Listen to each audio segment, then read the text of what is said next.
Color me the poetry of nothing but the truth. Color me love child in this land.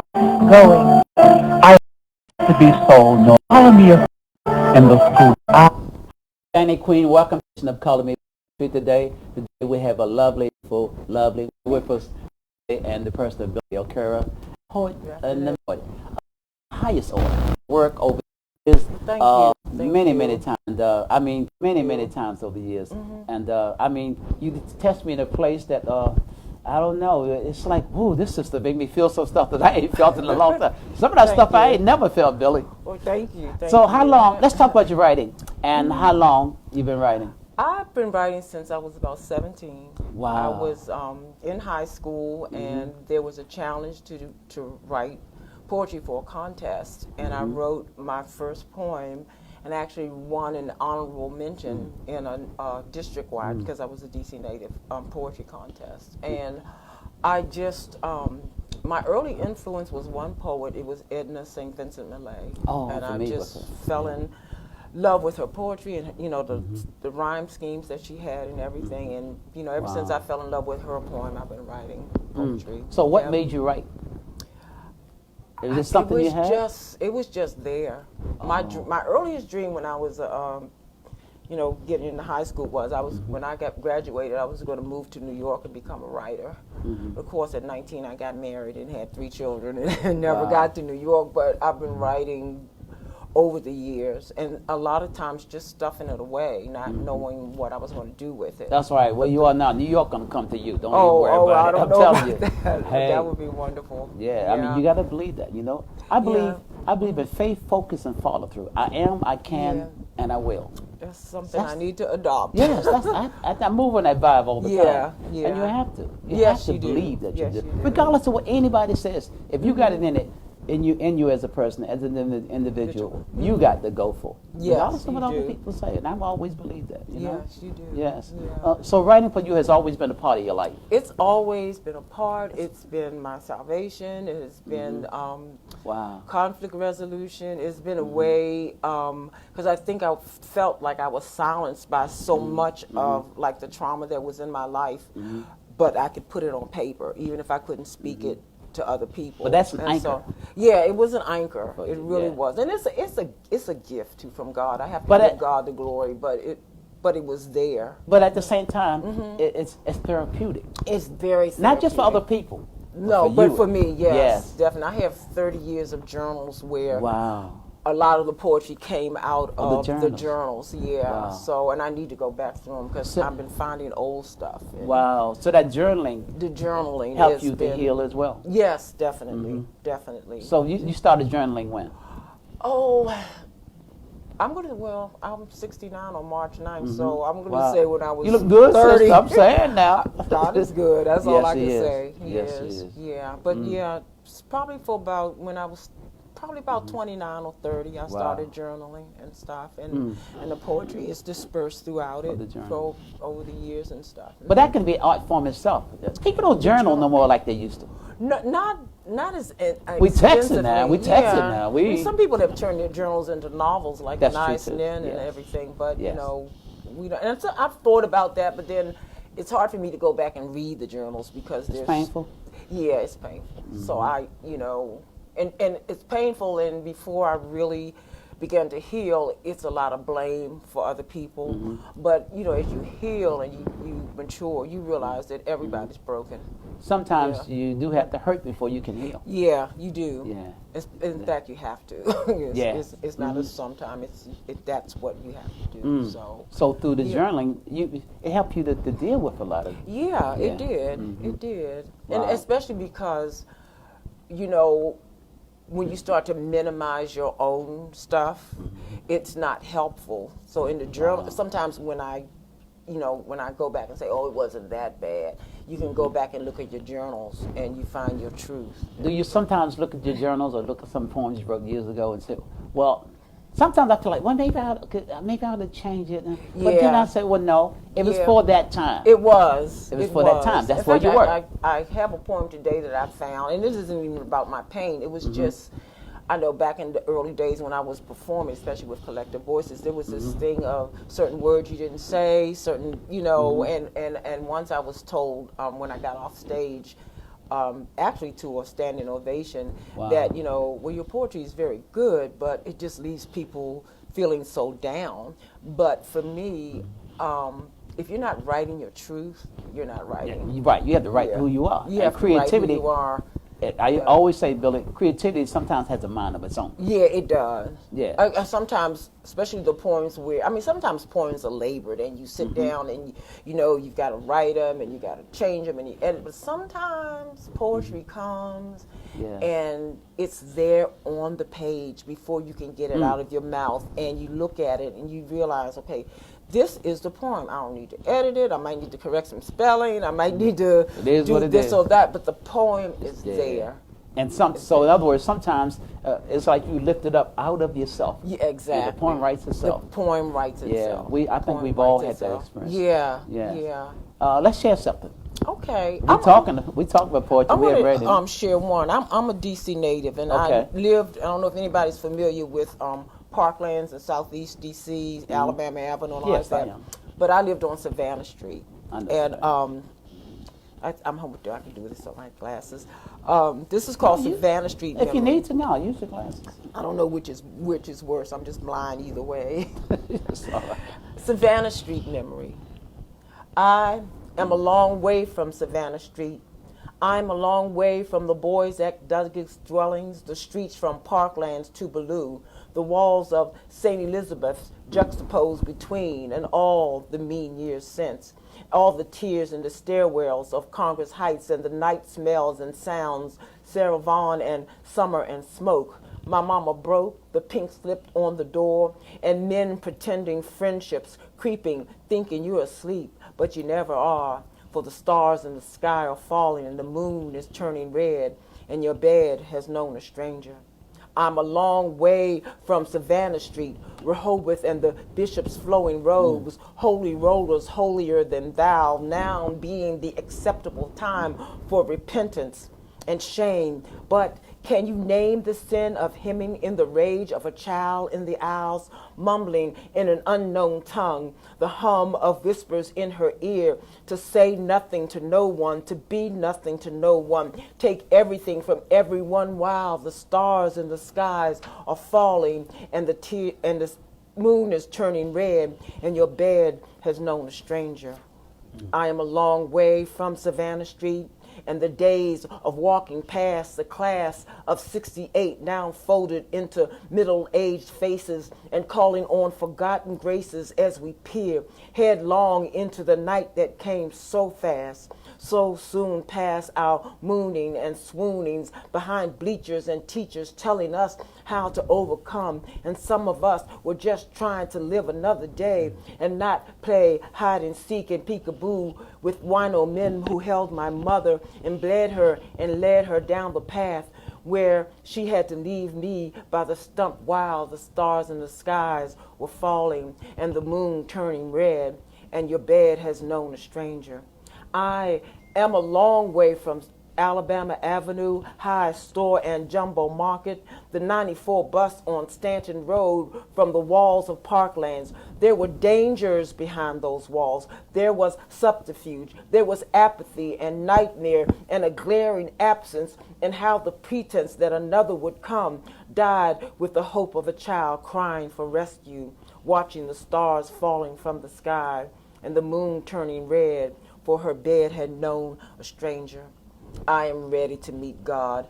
I am ready to stop this dream. I am ready to stop this stream of lovers, impotent and cruel, who drool their insufficiency all over me and say, see, you there, demon woman, you there, voodoo lady, you make us crazy with your crazy. You make the potion hot and beg us for truth.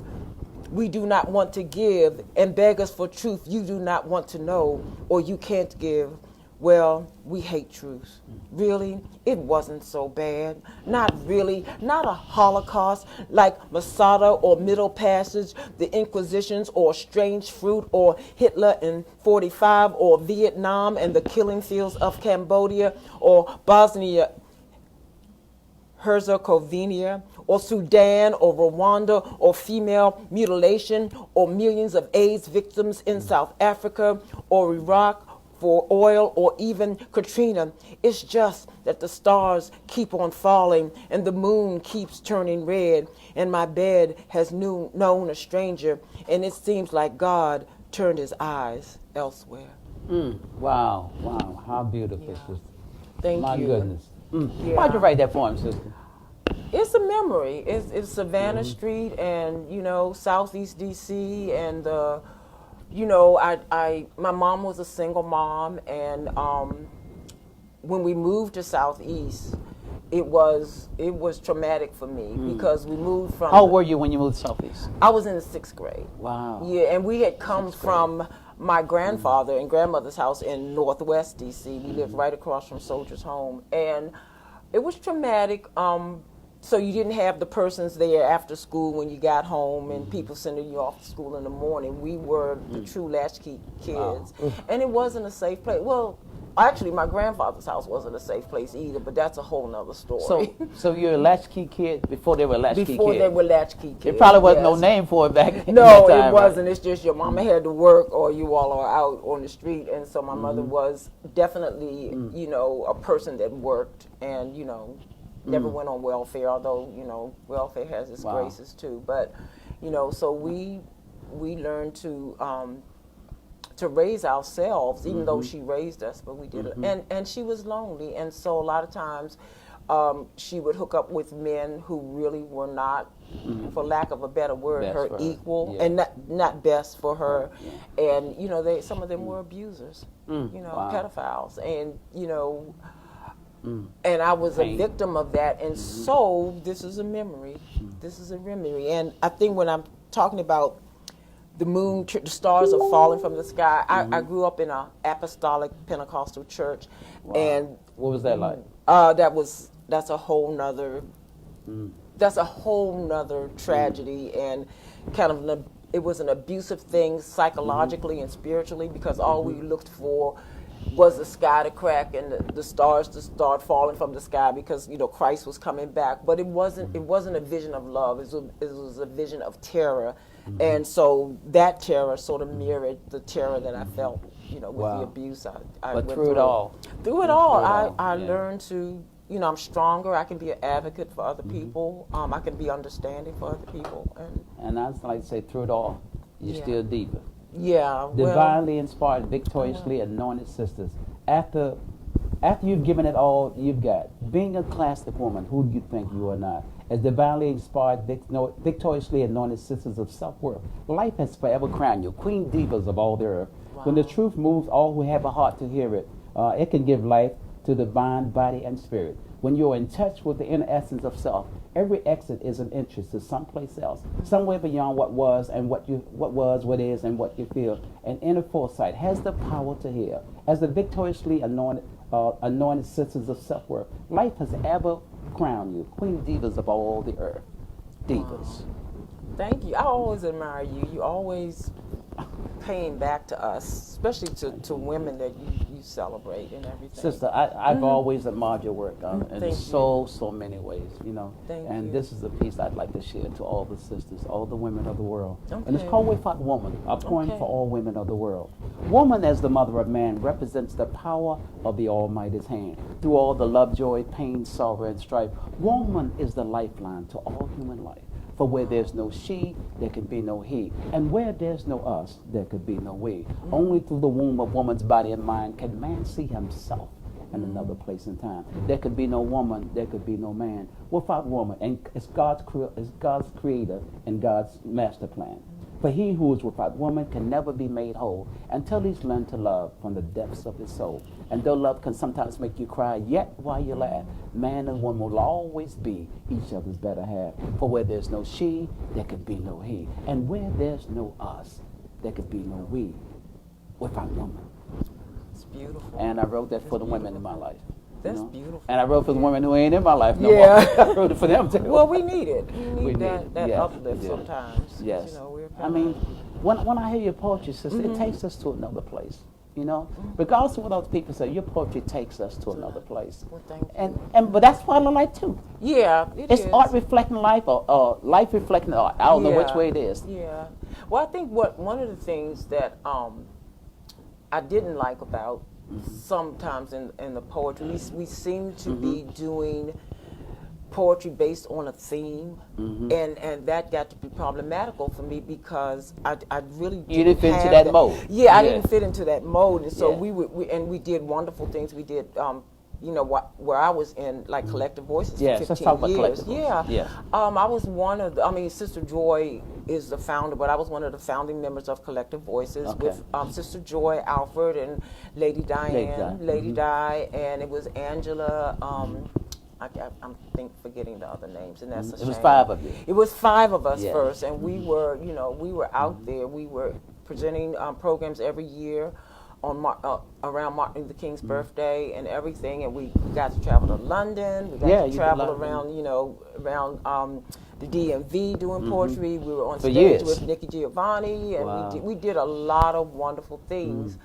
I think for me, after a while, I felt like I was kind of writing to a theme instead of writing where I was, and that became problematical and stuff. So I just kind of stepped away. And well, that wasn't the only thing. I also deal with the disease of depression, and depression. One of the things I'm learning nowadays is depression can make you lose time, and and I'm also an advocate for people that have depression and bipolar illness. And I facilitate a support group in Oxon Hill at Oxon Hill United Methodist Church on Thursday nights. But what I have found and what we talk about a lot is how much time we lose with depression. And one of the things that happened with me is I just backed out. It set me as I stopped performing. You had a lot of readings over. I was always asking, "Where's Billye?" It was a way that and, you know, she's doing Billye. Where's Billye? Where's Billye? I mean, and people say, "Well, Billye's, you know, she's doing Billye right now." Yeah, and stuff like that. But I was clinically depressed, and you know, and took the time to get the treatment, which was good because it taught me so much, and it taught me that one of the ways that I heal is by reaching out to others who are dealing with the same sort of things. And you know, I get to share my poetry about. I like to share, please, if it's okay, a poem that I wrote, which kind of mirrors the blackness, the depression, which can be, you know. No, this. This is called Black. Okay.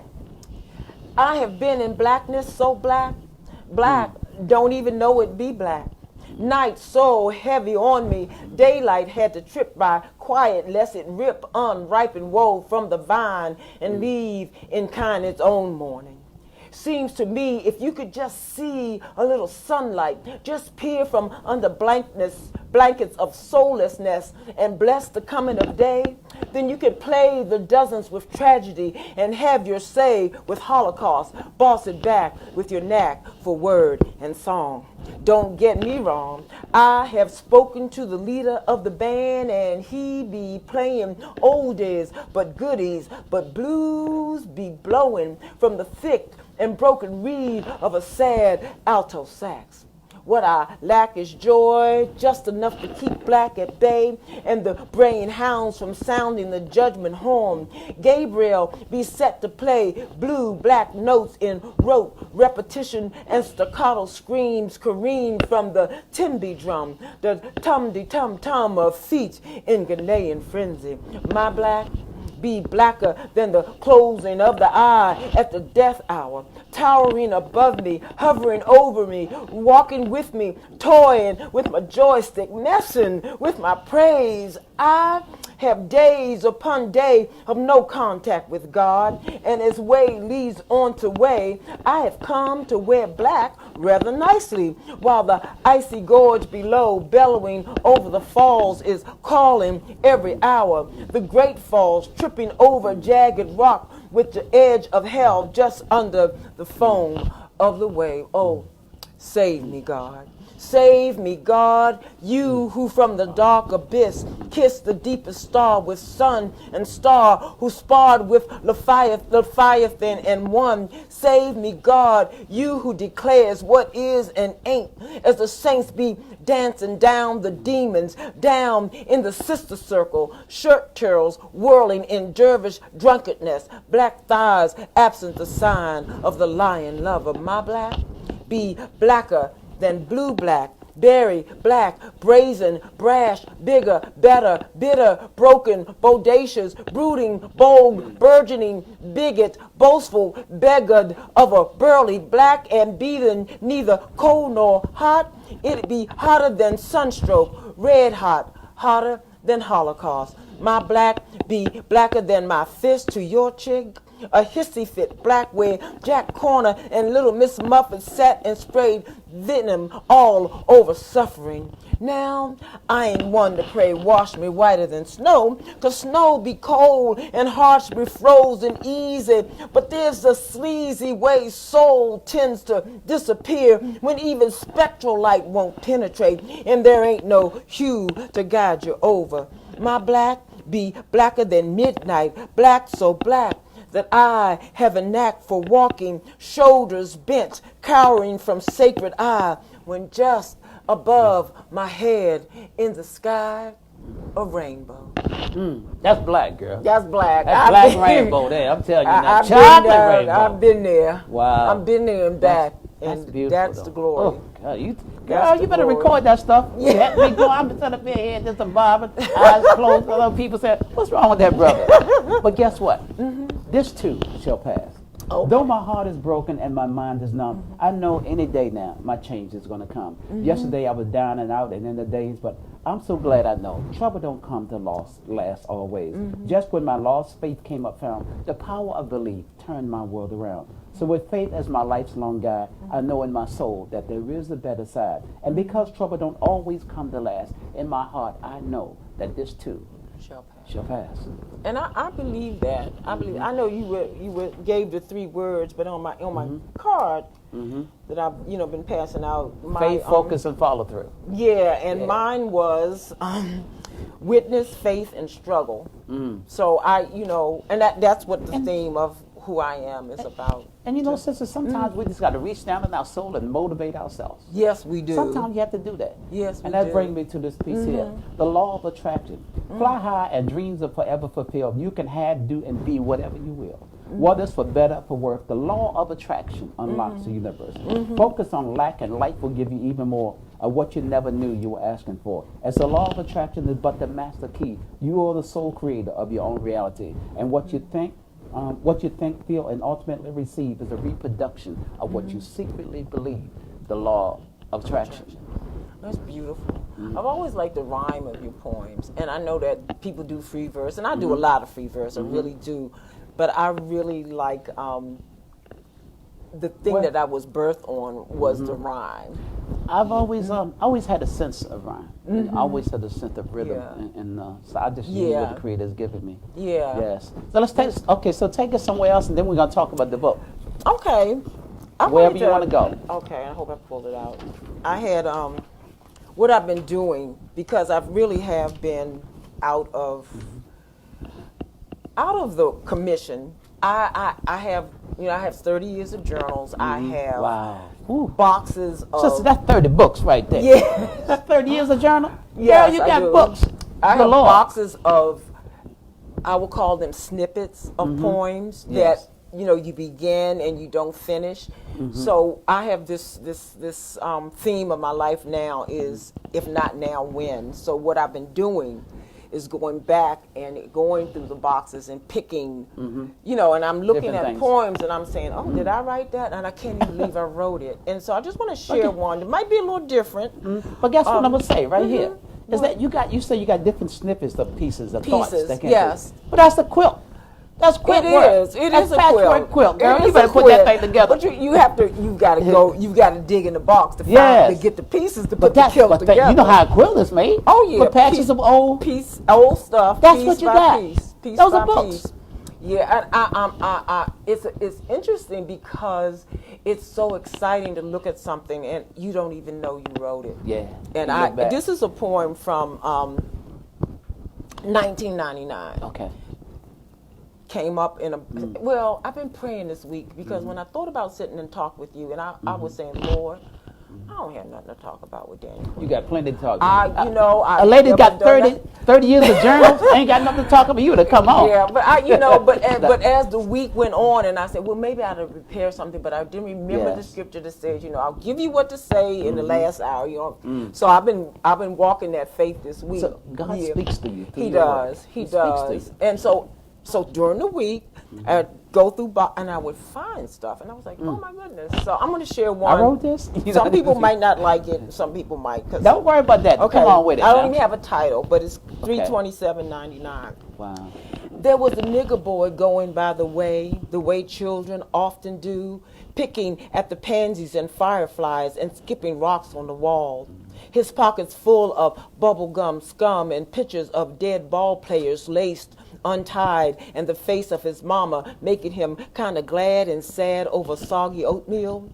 He didn't feel strange about being black, being only 5. Alive wasn't to be explained. He only to name the long-haired puppy and keep from waking Dad before the Yankee game. But he was a nigger boy, and lore would mark him whether he woke with dreams and schemes dancing or glanced gods giving gracious benedictions. Providence provided meager meaning and marked excellence assigned absurdity. He was a black child, learned to discern the nuance of eyes turned back and the pickaninny pats of pale hands passing, and the only glassing eye gave him space to grace another dispensation. Wow, so that's beautiful, sister. And so I said, do you need to use that word? But I think that I wrote this during the time, of course, when everybody's saying, well, that's the N word, don't use it. But that's where I was. You wrote what you feel. Yeah, I wrote what I felt, and I almost wrote it as a protest against, free speech. Because, I don't think as a poet, you can't silence the words that you use and stuff. And that's the reality of how they looked at our children. I don't believe in silencing poets or anybody else. You can say what you say. It may not be my cup of tea, but you have the right, and I'll be the first one to fight for your right to say that. I like to simply say, and this is a piece for young people, but not just young people, for anybody really, but I wrote it with young people in mind. Because I'm special. Because I'm special, I have my sense of self, and it's not for sale. I know who I am, and I refuse to fail. The power of I am is my mind's master key. For the way of the will is a life force in you and me. The sacred source of all life's wealth is simply in how you look at yourself. Because I'm special. I know who I am. I got the power to succeed. And in the spirit of faith, I got all that I need.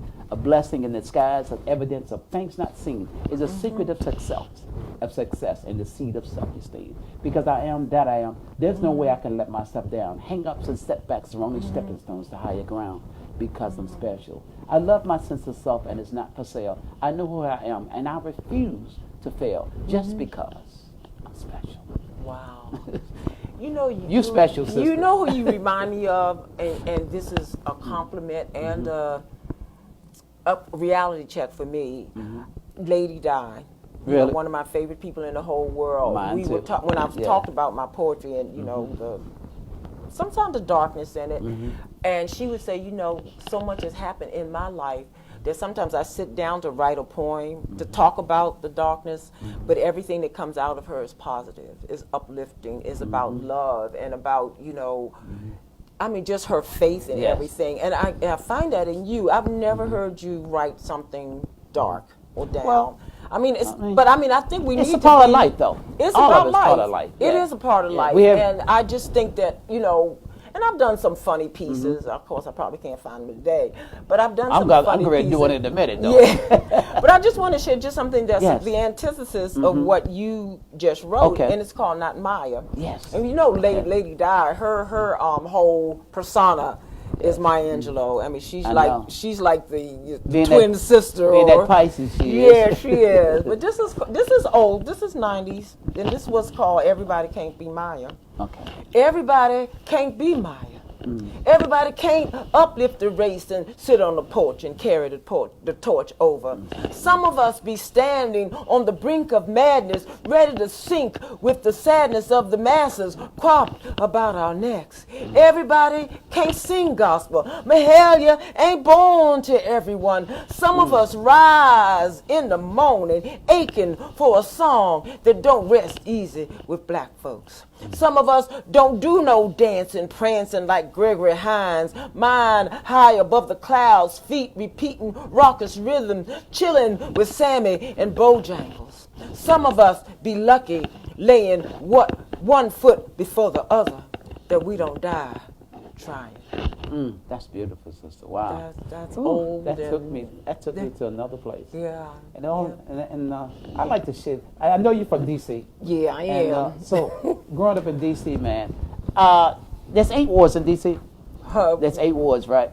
Yeah, 8. Well, yeah, one from the 9th ward. That's PG County. PG County. Yeah, I was about to say that. We all know That's what PG County we is. We heard the soul funk and the go-go funk of Chuck Brown. So this is a tribute to Chuck Brown. Okay. The godfather of go-go, tribute to Chuck Brown.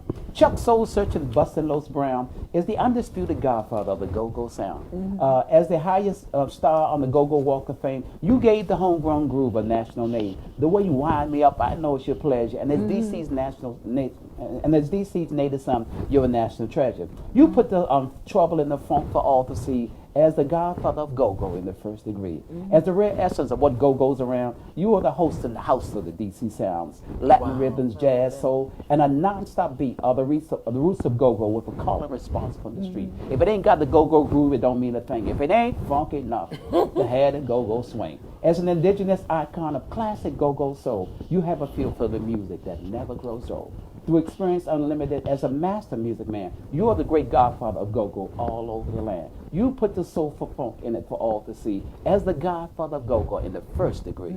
P.S. Show you right. As Chuck would say. That's just Chuck Brown. Yes, definitely.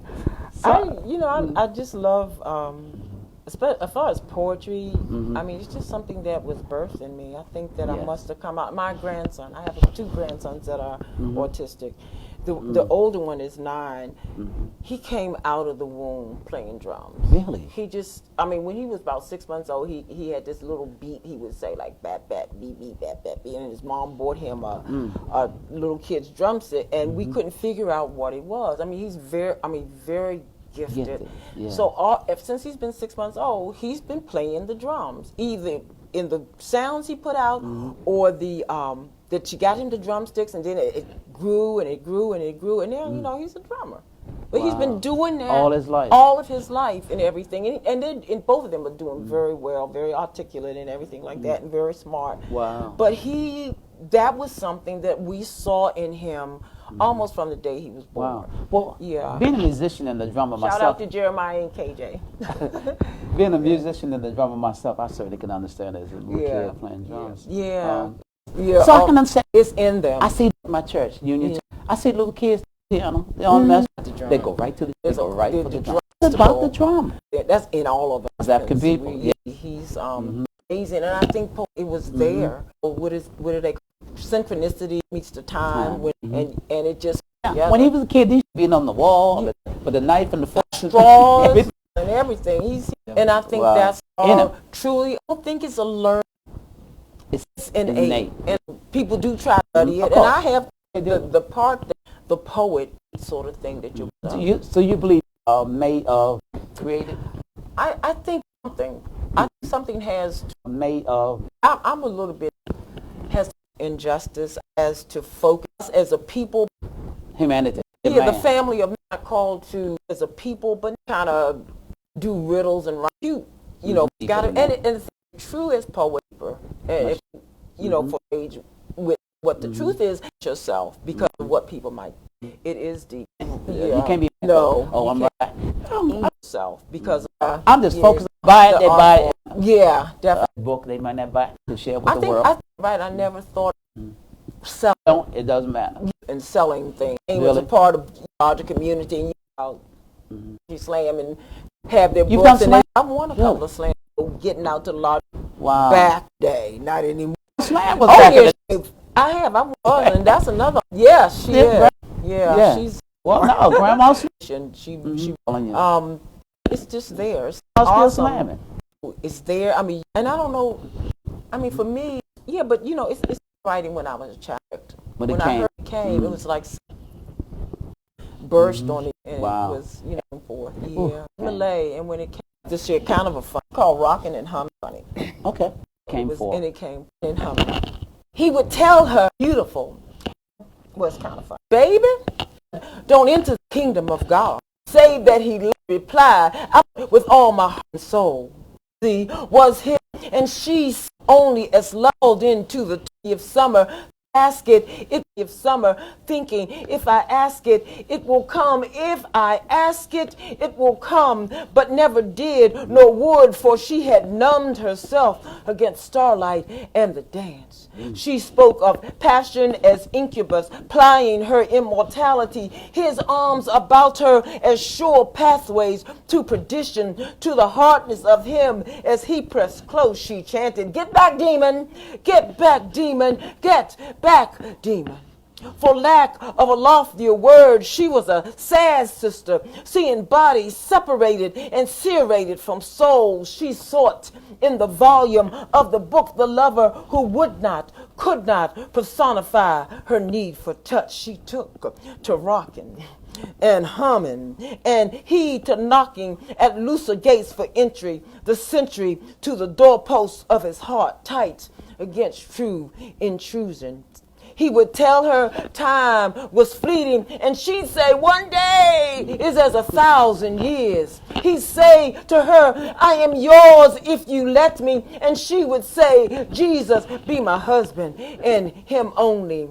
The apostasy was her dreams unfilled, her arms curled about him reckless, and him still loving her as he chose to make love to, but not love another, knowing flesh and blood won't enter there, flesh and blood will not enter there. He wallowed, walking wayward ways of wilderness. He spoke of passion as gift, glazing toward her for safe harbor, her arms about him as grace, denied and deified in absence. To the hardness of her heart as he pressed close, he chanted, "Save her, Jesus, save her, Jesus, save her, Jesus, save her, Jesus." I am because God is. Because of the God force within me, he is mine and I am his. For I am what I am, all because God is. God is my heavenly Father from up on high and above. For he's the light of all life in the spirit of heavenly love. And when I find that I'm in need of heaven's intensive love and care, I just bow my head and whisper a prayer. And when light suddenly smiles upon me with a frown and all my ups start to look down, I put my trust in God because he's always around. My God is forever mine as I am eternally his. For I am what I am, all because God is. Yes. That's beautiful. Thank you, sister. I wrote that when I was in school, when I was in college back in the day, working on the term paper. So were you an English major? Yeah, I was an English major at Boise State I've been University. an English major Really? since 1968 and still don't have a degree. Really? I'm like four That's right. subjects, four classes away from a That's degree. all right. You get your MA that I day. know, You on my show. You got your MA. You know, I started at when UGC was Federal City College. The initial that was in the 70s. That was 68. 68. The initial year they started, and but then I got married at 19. Then you had one baby and another baby and another baby. And then you got to go to work because it takes two incomes, and then you do this and you do that. So I've been putting classes on top of classes throughout the years. And by the time I'm 80, I'll be finished. But I would like to share this one. This one is called "He Always Come." He always come. He always hear. He always listen. Sit here alone in the quiet of an empty room. Empty your mind, empty your heart, empty your soul, empty yourself of all the old things hanging and haranguing. Tell him the truth. He won't bend, he won't break. Tell him things. I am lonely. I hurt. I am lost. I can't go on. I'm afraid. I failed. Trying to bow down, but my heart ached. Trying to get up, but my soul ached. Trying to be strong, but feeling weak. Trying to stop the destruction. Trying to run on. Trying to be on target. Trying not to be a target. To cover all the bases and the gaps and spaces and places I've left behind, all tattered and battered and torn into pieces I can't repair. Trying not to despair. Trying to mourn yesterday, to be glad for today and unafraid of tomorrow. Trying to put all this sorrow aside and not hide between lies and garbage and acting crude. Trying not to be rude or cruel to those who have decided down is better than up. Those who abruptly choose death over life when I choose life. I choose life. I am trying to live, to stand up, Jesus, trying to be all that I can do to walk like you, trying to open my mouth, trying to say the things you said, to believe the things you said, trying to have faith, trying to pick up my cross and not toss it by disgusted because it means dying. Dying, Jesus, dying to so much stuff and fluff because it means dying to self. So I'm crying out to you, Jesus. So sit here with me and see in the quiet of your heart if God don't part the waters and bid you on to dry land, commanding your understanding, demanding your attention, standing right in the muck and the mire, waiting to give you the desire of your heart, waiting in the quiet of your room, in the silence of the dark, waiting for the bending of your knees, waiting to free you, waiting to see you conquer all fear, waiting to see you conquer all fear. I am because God is. Wow. That was a good, I love that. That was a, wow. Because it's all about God. It's all about all the gifts. It is. All the gifts. It's all about. Now, sister, let's talk about your book. We haven't talked about your book. And the title of your book.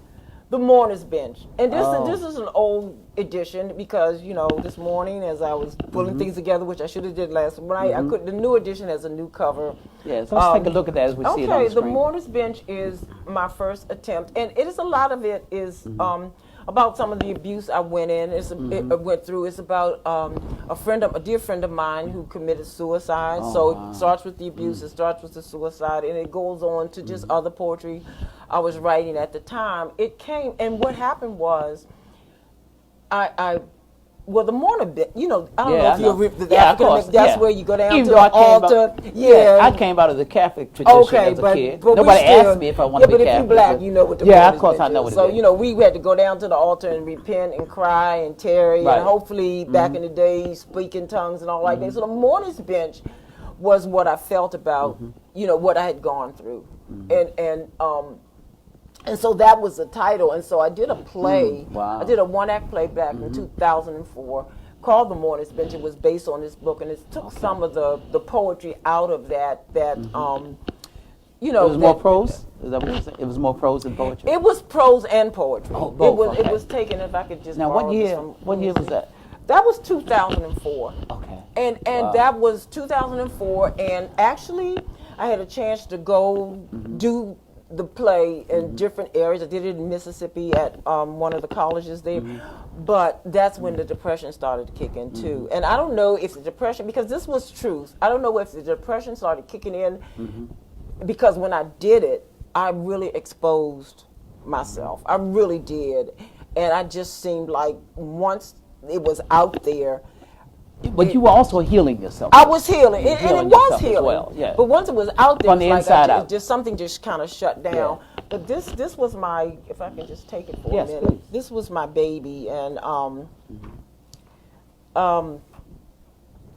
I was trying, and it's it's not all about abuse. It's about. I was just trying to see if I could find a poem. What the anger feels like. Yes. Your stare reminds me.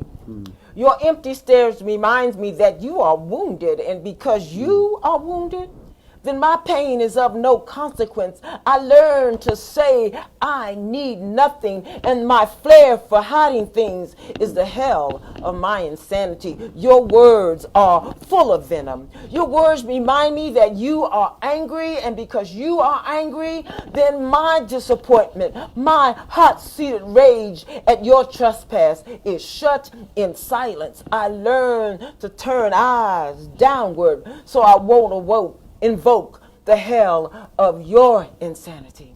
Your fists remind me, for you are strong and black eyes, your specialty. Ain't it handy the things you can cover with rouge?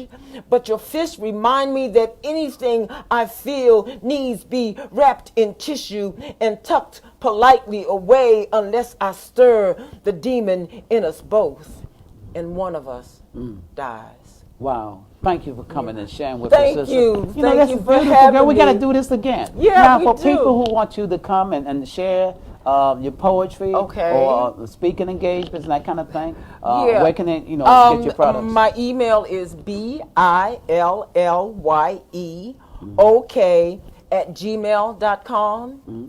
My books, I have another book called The Days of Me and God. It was published by Broadwing Press, which is a subsidiary of William Seymour College that is sort of like a liberal arts Christian college in Lanham, Maryland. And actually, my sister, Dr. Estrelda Alexander, is the president. Oh, wow. But there's a press attached to it, and even authors might want to contact William Seymour College and ask about the press if they want their works published. She's open, I know, to publications, but it's billyeok@gmail.com. And of course, you can always call Danny. He would be glad to give you my information. And sister, it was good being here. Sister, thank you. I'm just, just I was scared, but now I'm elated. Oh, don't even worry about it. I told you I had your back. Yeah, you did. You did. A lady with 30 years of journaling, you ain't got nothing to worry about. Yeah. I'm telling you, not at all. God is good. I'm Danny Queen. This is Color Me Poetry. And until next time, color me poetry. I am, I can, I will. Amen.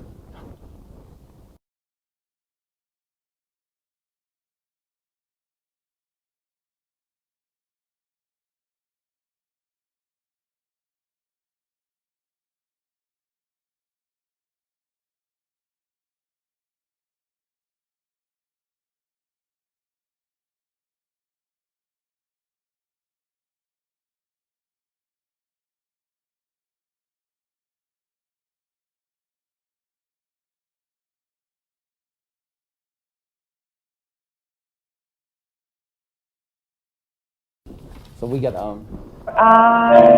am poetry. I am the living experience. I am the lifelong proof. Color me the poetry of nothing but the truth. Color me a love child lost in the promised land. I am a poem for black hearts going to meet the man. I am not to be sold nor bought. So color me a scholar in the school of thought. For I am poetry.